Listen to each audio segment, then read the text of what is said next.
Bonnie's award-winning commissions enhance public spaces, healthcare facilities, synagogues, and community centers in the US and Israel. Several of her installations have been included in the Mosaic Arts International exhibitions. Bonnie has been awarded 5 public art commissions from the state of Ohio's Percent for Arts program at universities and hospitals throughout the state. She was the recipient of a Knight Foundation grant to work with local high school students during the pandemic to create a mosaic mural for the historic courthouse in Akron, Ohio.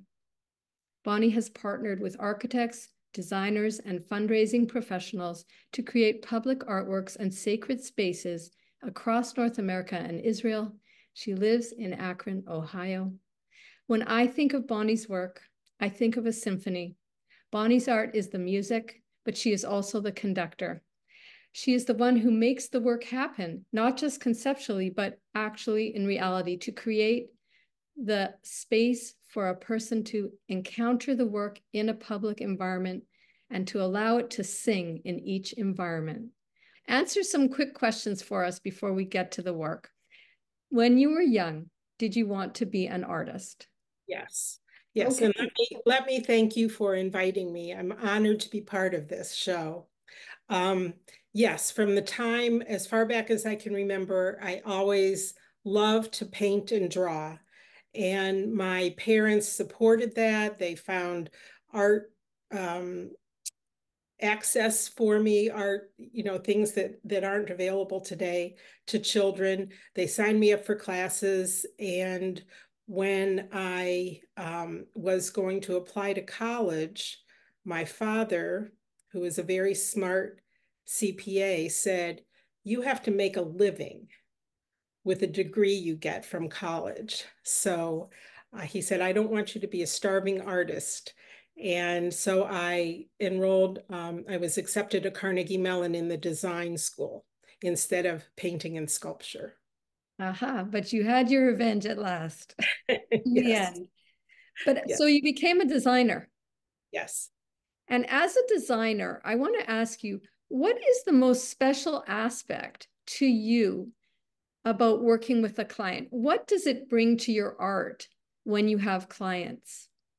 Well, I love the design process.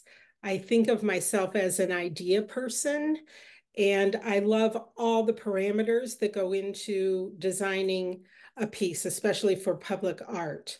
I love the restrictions. I love the budget restrictions. I love the material restrictions. I'm always very excited to have any kind of a challenge, and I like to look at the big picture rather than the little picture and create something that's a good design all around that fits the space, that is meaningful to the space, and that really um, speaks to the person who is viewing it. I bet you are that kind of designer who, when presented with someone telling them, no, you can't do that, says, just watch me. Exactly. Yes. I have certainly seen that evidence of that in your determination to do some of these very complicated installations, which we will look at. I do want to ask you if you can explain to our audience, because we're going to look at a lot of things that are called donor walls. And that's a kind of a shorthand for what? Can you explain what? Because a lot of your work does involve benefactors, philanthropists, people who have to have a donor wall. Can you tell us what that is? So most people in most synagogues around the country are familiar with the brass tree of life, those old-fashioned things that you saw in the 50s. So there was a phase of design that people wanted something different. They didn't, when people were building new buildings, they wanted something new and fresh. And I had this wonderful collaboration with an architectural signage company in Portland, Maine, a woman named Kathy Davis. For 20 years, we worked on donor, we didn't call them donor walls. We called them donor recognition projects. They were in Okay. hospitals, in nursing homes, in synagogues, And we worked together. We had a wonderful working relationship because I had the design background from 15 years in commercial design to be able to understand the materials. And so we honored the donors. You have to figure out, how do you honor a $3 million donor and how do you honor a $50 donor in a space? Some of them have a whole room, some of them have just a small plaque. And so there's a whole science and really art to creating a really, really good donor recognition project. So that's excellent. That'll get us started. And let's have a look. Now let's go to see some examples and of some of your work and of your history. So can you see my share screen here? Yep. Great. Okay, perfect. So now we're not looking at any mosaics at all. And in fact, you're probably surprised because you see two sewing machines there, but I kept them both. Tell us a little bit about what you did as a graphic designer. I mean, we don't need to do a deep dive, but these are some of examples of what you did before you became a mosaic artist. Yes. So for 15 years, I had a design degree from Carnegie Mellon, and I was lucky enough to have an internship at a boutique design firm in Bath, Ohio. And we had clients like Sherwin-Williams and Smuckers. And we had this one client from Switzerland, which was Bernina sewing machines. And if anybody out there knows sewing machines, this is kind of the Cadillac of sewing machines. And I used to have to work with the industrial designers to do the graphics on anything that they were designing. And I was tasked with doing the graphics for this sewing machine. This was in the early 80s. And the industrial designers came to me and said, Bonnie, we need to redo the graphics on this sewing machine. And the last time we did beige, and we'd like to do gray this time. And I'm kind of thinking, okay.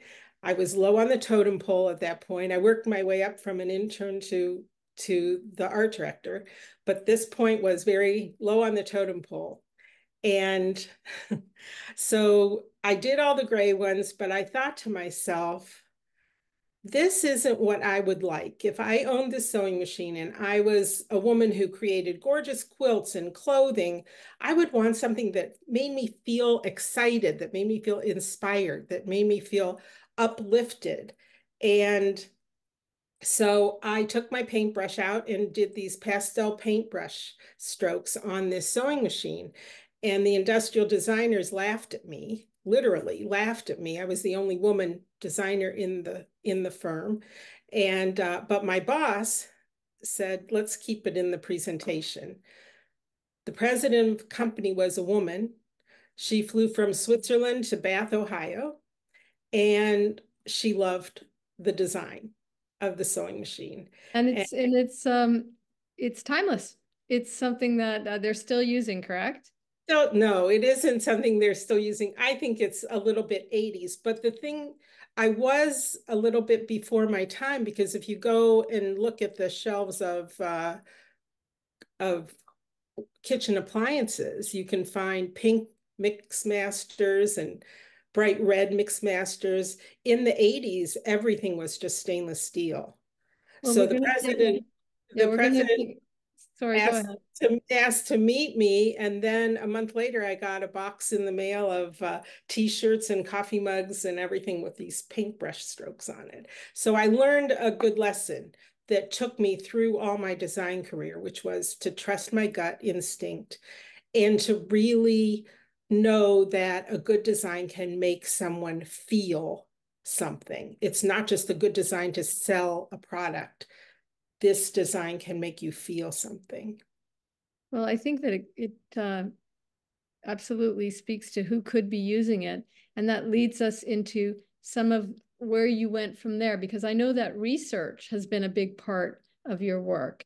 And what we're looking at here are some actual images from historical sources that you used to create this particular work of art. Tell us about it.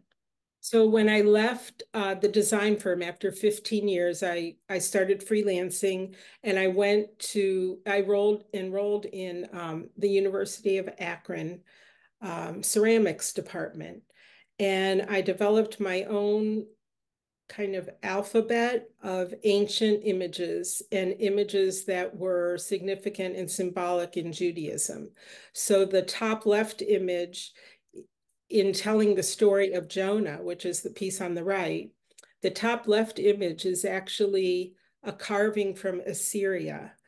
And I copied that image into a clay block, which is in the lower left, carved the block, fired it, and used it to print on the actual piece. You can see right under the Jonah, you can see the horseman there. And I used the leaf from another ancient print or carving that I had found. So in the process of working for 2 years at the University of Akron, I developed my own alphabet of images, which I used to create what I did there.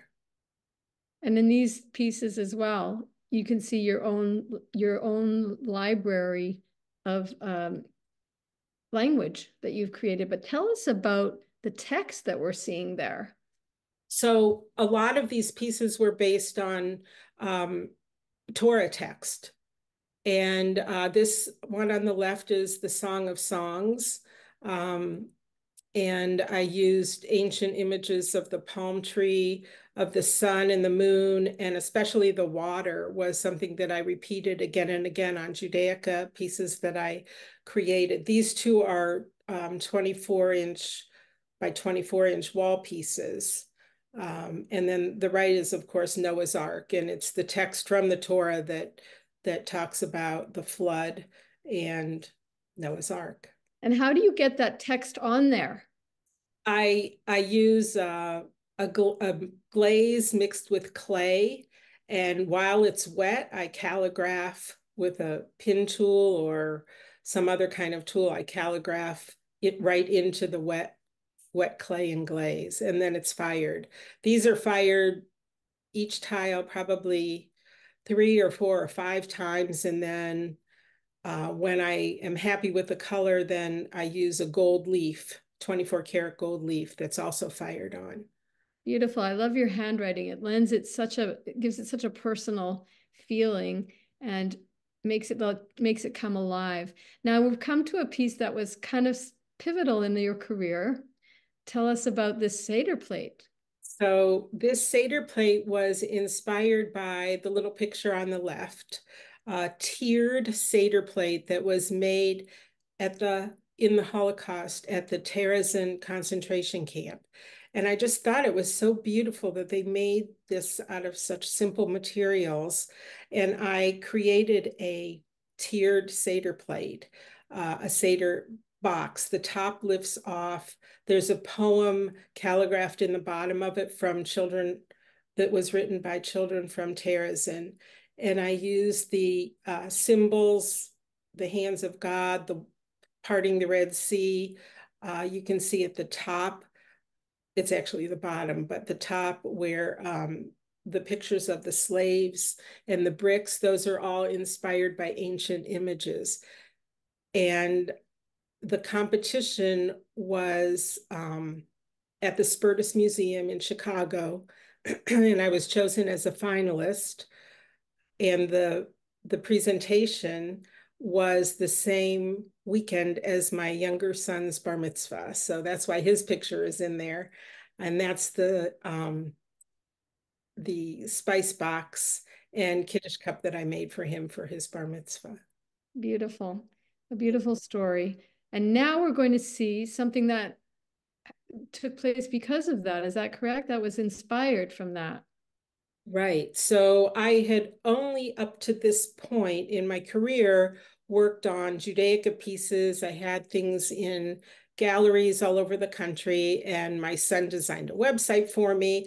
And all of the Judaica was on the website. And one day I got an email from a woman in Northern Virginia in Reston, and she said that she would like to donate a piece in honor of their son's bar mitzvah at the Northern Virginia Hebrew congregation. And would I be interested?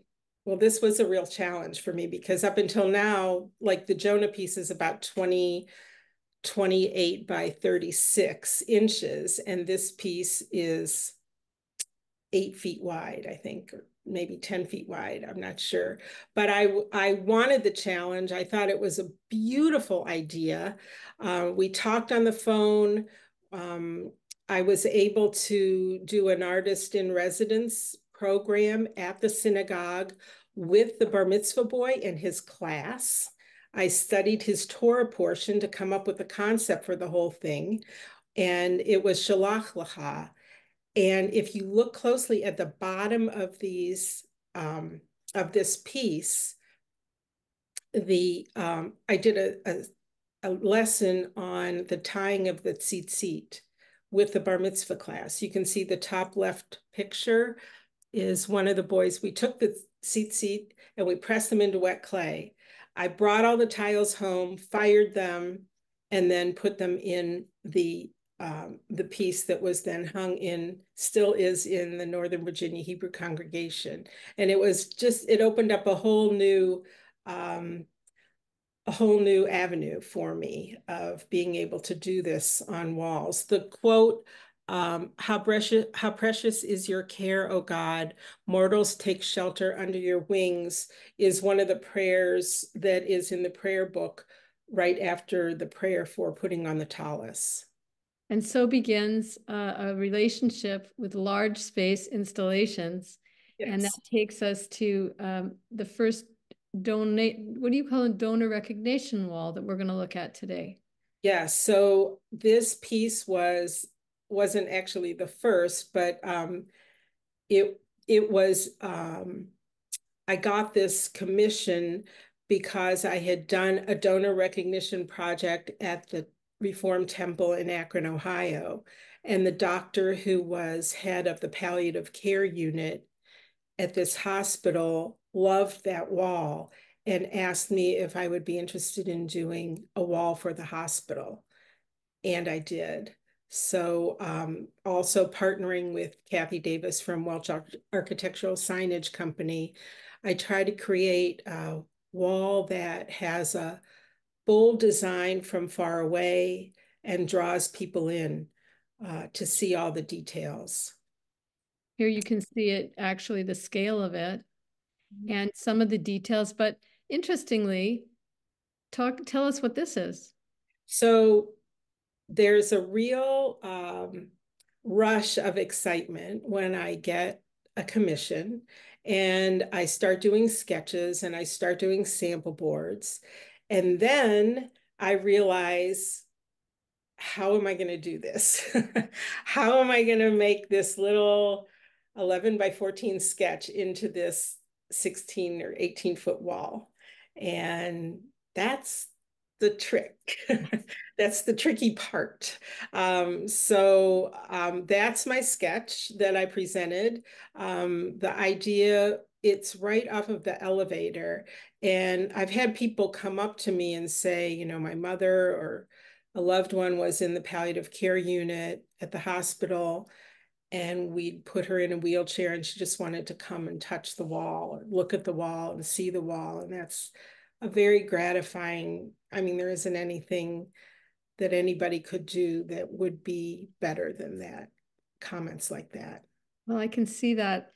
One of the things I love about your work is the way there's such a flow, a graphic flow that leads your eye around and down and through the piece. So you're not abandoned on any of the panels. It takes you through visually and graphically, which is really, it's got such movement.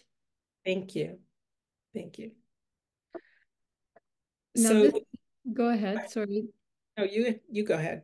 No, I was just going to say, you can see the sense of scale here because you're standing in front of it and you can see the sketch again for this. But tell me about these hands. Are these hands significant in this piece? they have different Jewish symbols on them. And let's see, the theme of this was also, um, it was a donor recognition wall. It was in the lobby of a beautiful synagogue in Rockville, Maryland. And the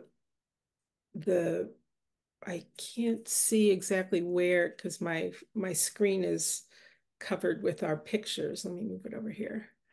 On the right-hand side is the quote, I, as my ancestors planted for me, so I plant for my children. And so that is all of it was supposed to be a collaborative effort of all of these people who helped donate, helped build the synagogue, helped build it actually was a beautiful new building. And so it was to incorporate all of those hands in it. One of the things I have to commend you for and compliment you on is your depiction of people. It's a very tricky thing, I'm sure you will agree, in art and even in sculpture to put the form of a human in without it being too personal. Yes. Because then, you don't want people to start looking and say, who is that? Right. So Right. you've done a great job with that. Thank you. So now this stunning piece is what we've used in our promotional materials. And it's incredibly, again, what I love about it is how you've transmitted the pattern past the central area so it reappears. Talk to me about what the concept was for this.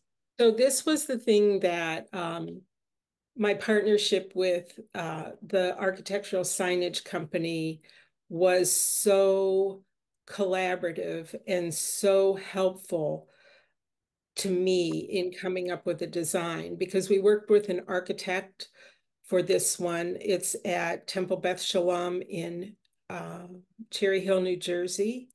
It also won a place in the Mosaic Arts International competition.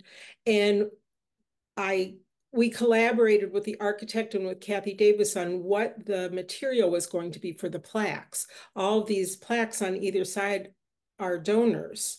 And she likes to take a piece of the theme of the wall and use it in the signage throughout the synagogue.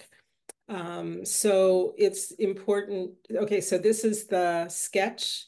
Yeah, I For, just want to show the concept idea of this while yeah, you're talking about it. yeah, this is what I present to the client along with Kathy. And this is the sample board so they can get an idea of what materials I'm going to use. While I do the sample boards, I kind of come up with the idea of how I'm going to create the 14-foot or 16-foot wall. So it's an exercise for me to be able to then translate the small sketch into the big piece. What I find so fascinating about these details is it shows how you are able to create the feeling of a river or of movement. Not that this is a river, but it's definitely a graphic element that is curving, but the pieces that are within it are not necessarily round. Right. So that's part of the art that you are bringing to this. And you're not letting the material stop you. In fact, there's a lot of round shapes here. Talk to us about this.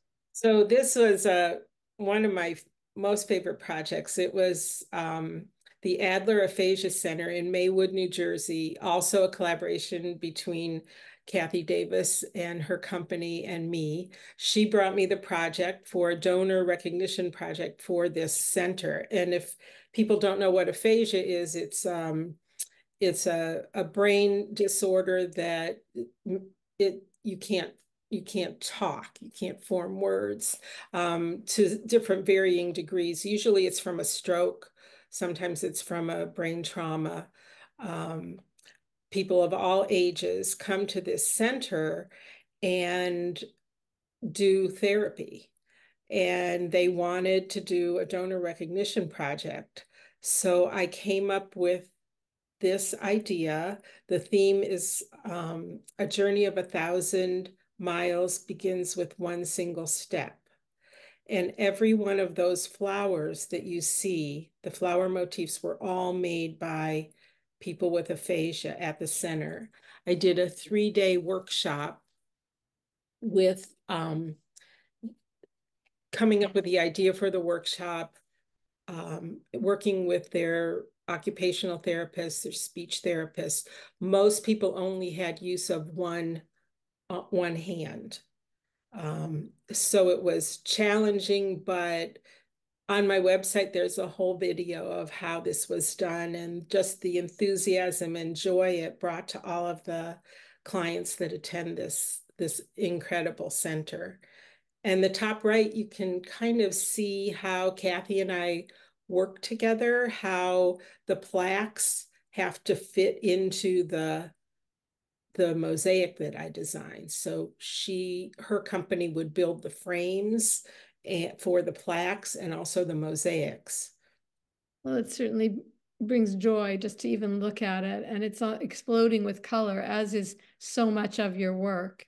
And here's another example of an explosion of color. Thank you. This is at my synagogue in Akron, Ohio, and I know there's a lot of people from Akron that are tuned in tonight. So this is called the Wall of Blessings, and this is the donor recognition project in our entryway. And on the left is a detail of the Hebrew letters, which I carved into clay, and then the sample board.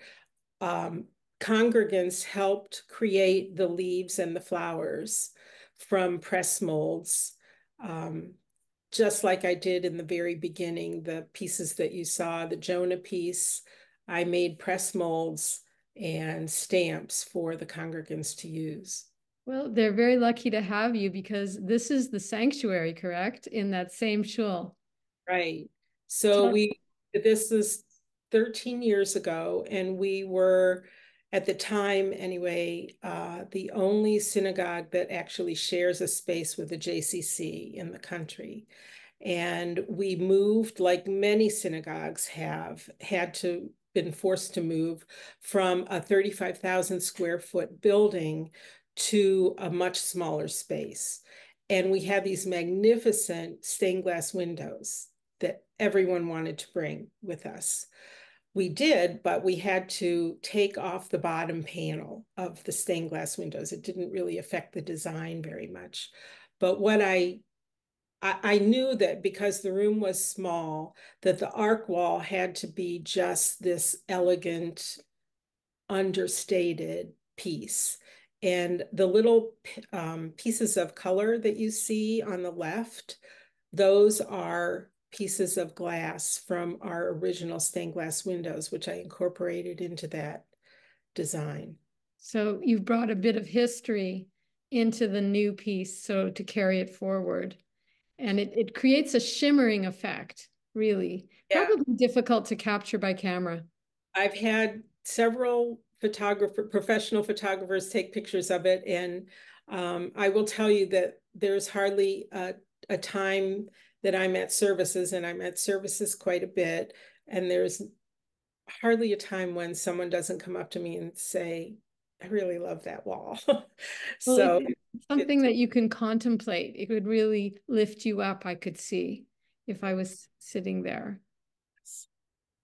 So now, in a similar vein, so that wall got it at Bethel that you showed just now, got a lot of publicity. And one day I got an email from someone who said, my sister lives in Akron, Ohio, and said, I have to see the arc wall that you designed.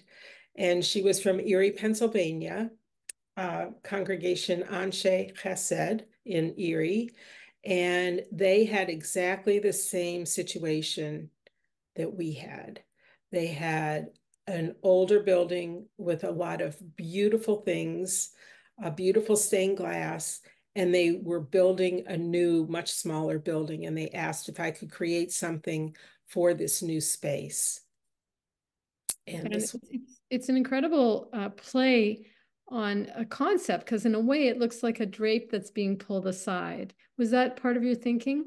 Well, the room and the space was already built when I saw it. It wasn't completed, but they did not know what they wanted to do with the arc wall.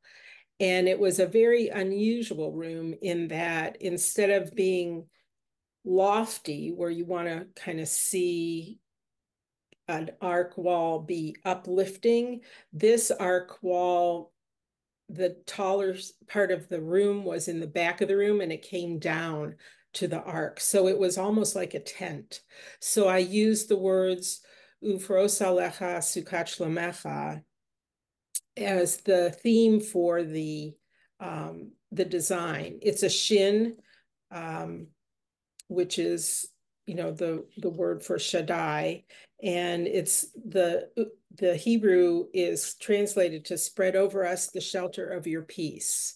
So It, it well, sorry, I just was going to say the contrast between the colors that they have here and your piece with the multifaceted tones of white and little bits of color interweaved really are powerful.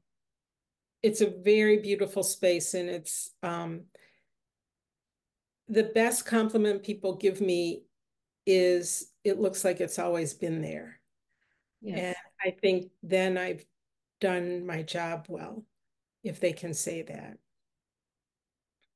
So this piece is at the second largest Reform synagogue in the country, Washington Hebrew Congregation.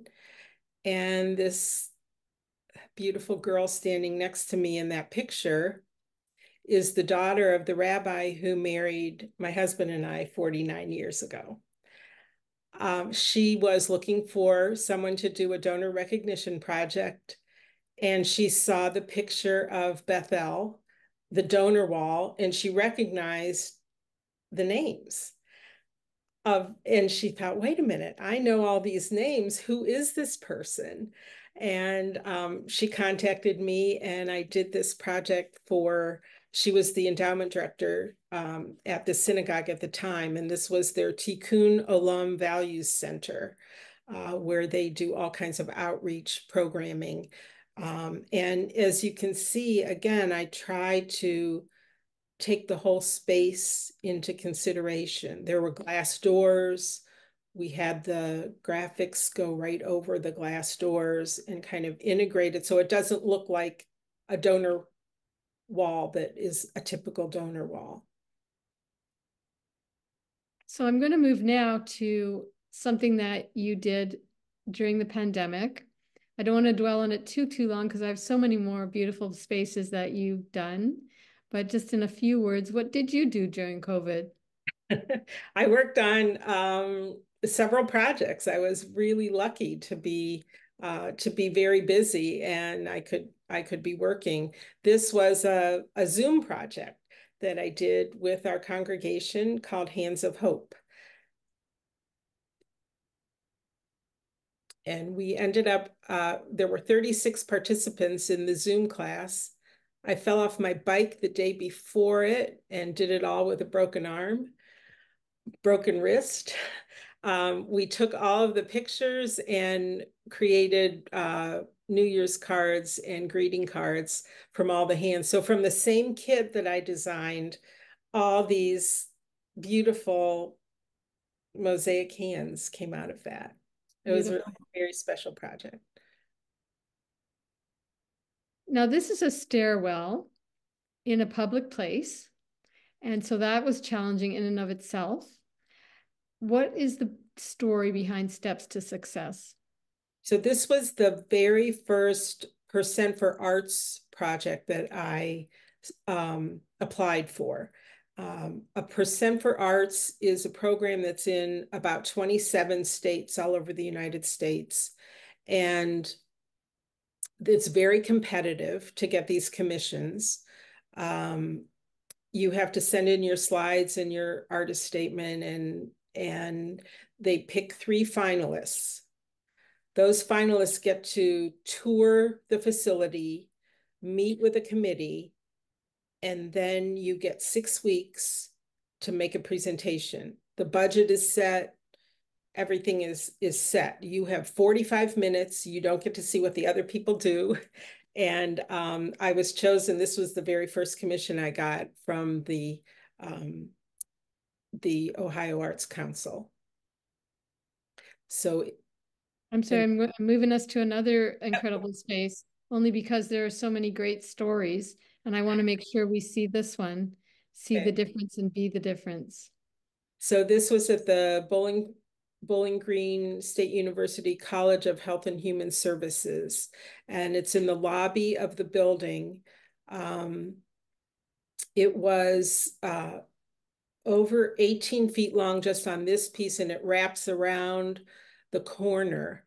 And it was at a time in my life when I was going through some things with my mother. Um, so it was very heartfelt when I gave the presentation, and the I gave it to nurses, the vice president of marketing, heads of the different schools within this health and human services. And when I gave them the quote, embedded in this piece are different quotes about caring. And there's one that says, they may forget your name, but they'll never forget how you made them feel. And that the nurse afterwards, the head of the nursing program, told me that was the quote that's kind of sealed the deal for this one. I got this commission from that, but there's all kinds of quotes in there. And the color palette is all grays and whites. Um, it's across from a window, so it changes every hour of the day. It's I really remember we were looking at this together, and I said to you, do you ever do a design and then come to install it or come to a place where you go, what was I thinking? this was it. Yeah, yeah. So I know this one has a very, very special story. And I know that what's interesting about what we're looking at here is that this isn't actually the piece itself. It's a concept sketch. Is that correct? Yep, that's the sketch. Um, the Ohio Arts Council got a request from the president of this university. This is the only historic Black university in the state of Ohio. And the president of the university had this quote from Gandhi, and she knew what she wanted. And she saw the piece that I did, the one you showed just before this, with all of the words in it. And she said, I want that person to work on this project. So I didn't have to compete for this. The woman just asked for me. And as you can see, it's 30 feet up in the air in a 3-story building. So it was really a challenge. But this is the president of the university here. When I went for my site visit, she took me around and showed me all of the things that she had handpicked. And she knew the names of every student. And the students all came up to her and gave her a hug. She was just the most incredible, warm, loving person. And um, when the piece went up, a young student came around the corner and said, this piece makes me feel like the university cares about me. And that's just the best compliment I've ever gotten from anyone. So I did so much research on African art. She had just gone to Africa, and she had these beautiful fabrics. And so the design is based on the strip weaving of the people of Ghana, and you can kind of see all the strips on either side. But the quote from Gandhi is, your beliefs become your thoughts become your words become your actions become your habits become your values, and your values become your destiny. And should she give you the quote to use? She knew the quote. She just was totally focused. She knew what she wanted. And the tricky thing about these projects for the Ohio Arts Council, in my design world, you could present 3 or 4 different concepts and talk them over with the client. You have to decide what design you're going to present. It's very difficult to do that. But she loved it and I loved it. So now we're looking at a piece that is, again, not a real picture, but a mock-up of a design that you were going to present for this space. Right. And tell us about how that came to be. So this was the biggest commission I've ever gotten. It was an Ohio Arts Council project, but it was open to it was a national call. So artists from all over the country applied. I got chosen as a finalist, and I was sure, 100% sure I was not going to get this project. It was the wall is that mosaic is 55 feet long. It includes 88,000 pieces of tile. They wanted it to have a sense of place and purpose. And the dean of the college, newly appointed dean, was a woman. And I told the sewing machine story in the presentation. As I said, you only have 45 minutes to give your pitch. And the other two, they sent a tech person. It's a College of Engineering, right? They sent a tech person in and said, do you have a flash drive? And I said, no, I'm just going to talk. And I told the sewing machine story about how transformative a design can be and how it can make you feel something. So this piece is based on the Fibonacci sequence of numbers. It uses I told them I wanted to use Cleveland steel in the piece to give it a sense of place and purpose. What I did not know at the time when I pitched this design was the only kind of steel made in Cleveland is carbon steel, which turns black the minute it hits the air. So I had to call the Olympic Steel Company, which makes like bridges and skyscrapers. And I said, "Hello, I'm Bonnie Cohen. I'd like to buy some steel." And they like laughed at me, but they said, "Well, we have somebody you can talk to." So it ended up their engineers were super helpful for figuring out how to finish it. And we had to send an 18-wheeler up to Cleveland and well, actually they donated, um, I think it was 18,000 pounds of steel slab that then we had laser cut and painted. This is the E. It's the word connect because engineers connect things. They connect people, they connect processes, they connect elements, and they connect transportation wise, they connect. And this E is based on Lake Erie, which is a big part of Cleveland. And you can see you were talking about the pieces of mosaic that are straight and they were curving. That's called andamante. That's the flow. So every single letter has a different pattern in it, and the E has the flow to make it reminiscent of the Lake Erie of water. I love the quotes that you have at the bottom. Mankind's greatest achievements have come about by talking, and its greatest failures by not talking. Yeah. And how apt that is for Yes. today. Did they give you that quote? No, I found all of the quotes. There's about 20 quotes, and there's the GPS coordinates of the building are also etched in the track along the top. It's just so the more you look at your work, the more you come away with.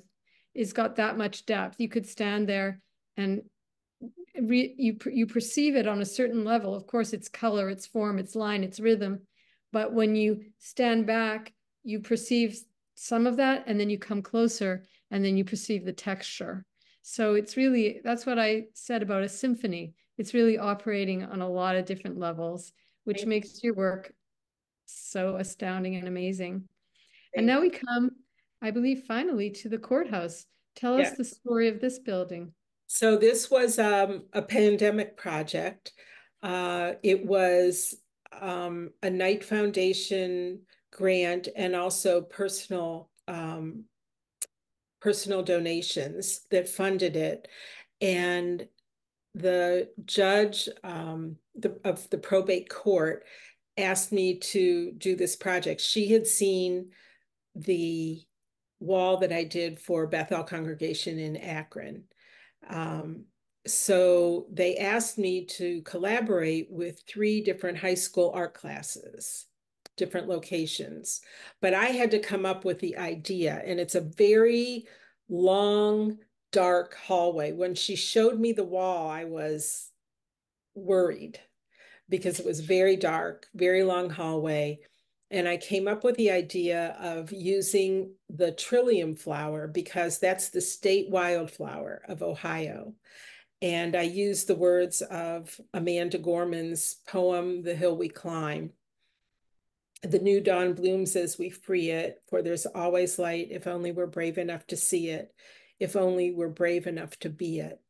And the reason the judge wanted this piece in this old courthouse that was built in 1908, it's on the National Historic Register, was it's outside of the courtrooms where some of the worst, probably worst moments in people's lives could be happening. Going to prison, having their children taken away, all kinds of terrible things happen. And they wanted it to be something uplifting and light for people to see. And these tiles around the perimeter are the ones that you had the students make. Right. I did videos with people from the Akron Public Schools so that they would have a reference for the three classes. And I showed them in 1908, Ohio had potteries in Southern Ohio. And I did a lesson for them on creating a tile with a trillium in the style of those potteries in 1908, because that's when the building was built. So I didn't meet any of these kids in person. We had Zoom meetings with the teachers and the coordinators and the educators and the administrators, but I didn't get to meet them until this day when they got to come and see the piece. And now we have come to, it's not a donor recognition piece. No, no, it's It's just it's a, a donated piece. right. It was a piece that was donated by a wonderful um, person, Maurice Plow in Boca Raton, Florida. And the sanctuary of Temple Bethel in Boca Raton is very, very big with lots of beautiful artwork in it. But there was this blank wall, and they asked me to create something for it. And again, it was much like the piece that I did for Bethel, where there were other pieces that were important, the arc wall, the stained glass, but this was on the side of the sanctuary. And how could I make it fit into this space and be beautiful and something that people would feel good about? So this is a close-up of it. This is Maurice Plow and his wife with me at the dedication. And this is a detail. It has the threefold blessing on it. And one person said to me, when I sit there, it feels like an angel is Oh, hovering over me. So the sparkle was really, the color palette in this was just spectacular. And because they had an incredible lighting person that lit it and just, it looked like it was illuminated from, it does look, it definitely looks luminous. yeah. And again, would you say that this piece in a way brings you full circle because these tiles in here are handmade by you. Is that correct? Yes. So Yeah. in a way, it's combining your handmade tiles that you are using in the service of the design, as Yeah. well as all the little tesserae, if that would be the right word to Good say, job. little Good tiny tiles. Learned that in art history. job. And, Okay. and we've come to the point where I have questions for you. Okay. And I'm going to put this slide up, which shows you working at a how tiny you have to work sometimes. Which piece is this? Remind me. That's the one at Bowling Green, See the Difference, Be the Difference, the all black and white and gray one. So you can see here the layers of of the pieces, and we put them up with nails, and then I have to go back and um, cover up so you don't see any screw holes. So I have some questions for you. And yeah, that again, that is important because in designing your sketch, you can tend to get carried away with how is this going to actually go up. Right. And of course, it doesn't float in the air. So every designer has those challenges. And in fact, there was a question about that. Somebody asked, why do you love the restrictions when you come to a project? Is it the challenges that they present? What makes you happy when you have some rules? I think I'm more of a designer than a fine artist. I don't think I could be happy just free free forming, free painting, doing something that didn't have restrictions. I like the challenge. And that in a way leads me to a question. Someone asked, when and how did you intersect with your Jewishness in your art? So That's a great question.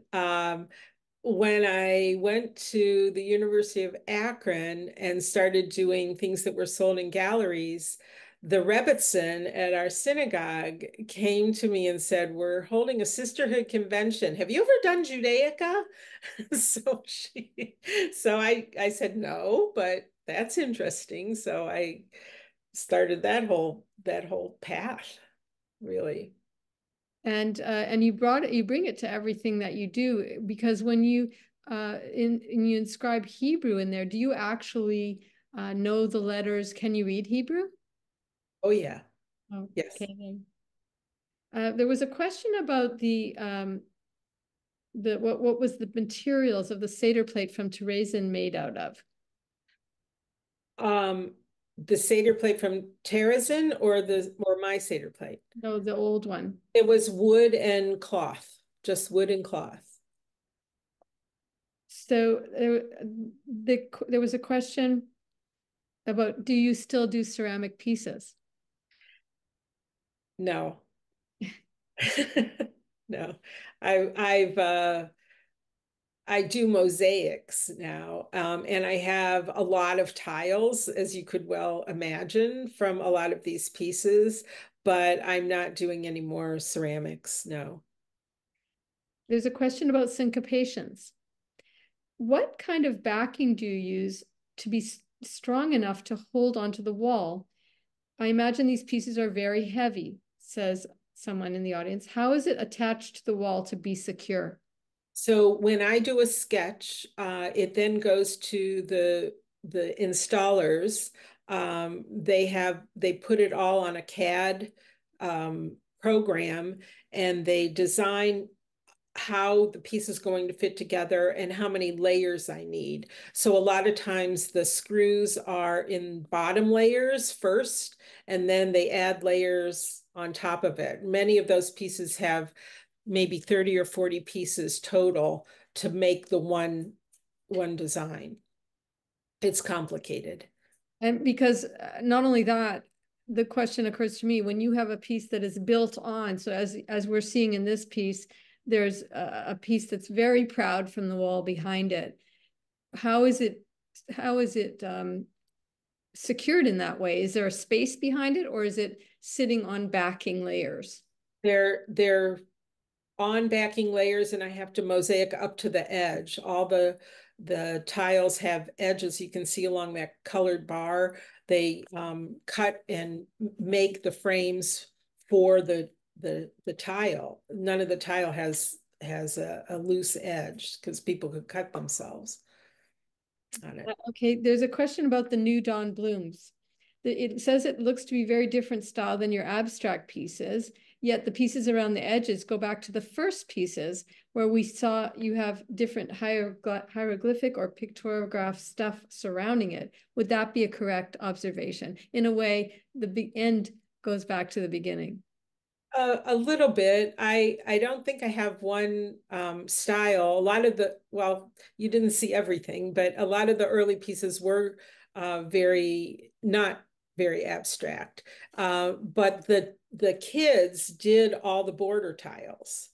So I taught them this technique, which is exactly what the person who asked the question said. I taught them the relief technique of doing a tile that way. And that was how an ancient, not ancient, but it was a accepted way of doing pottery back in 1908. Somebody asked if you build the mosaics on site, they are so big. I'm No, gonna guess that that's why I don't build them on site because I can't like spend 2 years in Southern Ohio, you know, putting standing in the lobby. standing in the lobby, right? Right. So No, they're all built in my studio at home in multiple pieces. The 55-foot mural, we had to move around so many times, and my wonderful helpers had to lift and move and in order to work on them. there's two more questions. One is something about Hands of Hope reminds me of Marc Chagall's stained glass in Jerusalem. Does that have you? I'm myself. I'm not sure about that because have you been influenced at all by Chagall and his floating imagery? Um, the Hands of Hope. No, yeah, I love Marc Chagall, but I don't think I've used that as an influence necessarily of in my artwork. And finally, a question about the beautiful Boca Raton mosaic. The question is, does the design for it pick up on the architectural design details of the building? Yes, the room is round. The arc, which I didn't show, is this incredibly unique arc that was actually built by a shipbuilder, and it's full of curves and like it goes like this. And so absolutely, I had to take into consideration the shape of the room, the chairs being in a circular fashion, and what the focal point of the arc was this rounded flowing. And the design is actually a bet. What you said for the handmade tiles is a bet, and everything came out of that bet toward the front of the room. It was hard to capture the whole room like that. Good So I question. want to, it is a good question. I want to thank you so much for sharing your beautiful art with us and telling us all the stories. And I know there are so many more stories, but we only have an hour to spend with you in your presence. And it's been an honor to be able to work with you. And I thank you so much for being a part of our little world. Well, I want to thank you, Shelley. You did a wonderful job and you were so patient with me. And I want to thank everybody who tuned in tonight. I contacted people who I haven't reached out to in many years. So I really am very grateful. People ask me how long, usually people ask me one question, how long did it take to do that? And I tell people it takes a lifetime, and it takes a lifetime of people helping you, making mistakes, encouraging you and supporting you. So I really want to thank everybody who came tonight, and I want to thank you especially for asking me.